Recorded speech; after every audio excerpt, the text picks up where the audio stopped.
Hi అండి. Welcome to Lata రసం. ఈరోజు ఒక మంచి హెల్తీ టిఫిన్ అయితే తయారు చేసుకుంటున్నామండి. వీడియో స్కిప్ చేయకుండా చూడండి. ప్రాసెస్ చూసేద్దాం. చాలా బాగుంటుంది టిఫిన్ అయితే.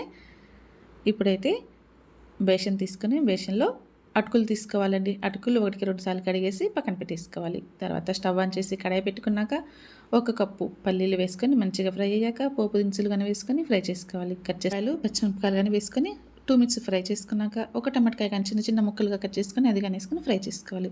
1/2 స్పూన్ పసుపు, 2 స్పూన్ల కారం, రుచికి సరిపడా సాల్ట్ కానీ వేసుకొని ఇంకొక 2 మినిట్స్ అలా ఫ్రై చేసుకున్నామంటే పోపు అయితే మంచిగా వేగిపోతుంది. ఇప్పుడు మనము పోహ తడిపి పెట్టుకున్నాం కదా నీళ్ళల్లో, అది కానీ వేసుకొని పైనుంచి పప్పుల పొడి వేసుకొని కొత్తిమీరతో కలిపేసుకున్నామంటే కొంచెం నిమ్మకాయ రసం పిండుకున్నామంటే ఎంతో టేస్టీగా మంచి హెల్దీ టిఫిన్ అయితే తయారు చేసుకున్నామండి. ప్లేట్లో తీసుకొని సర్వ్ చేసుకోవటం ఏంటి చూసేసారు కదా. మీరు కానీ ఖచ్చితంగా ట్రై చేయండి. లైక్ చేయండి, షేర్ చేయండి. ఇలాంటి మరిన్ని వంటల కోసం సబ్స్క్రైబ్ చేసుకోండి.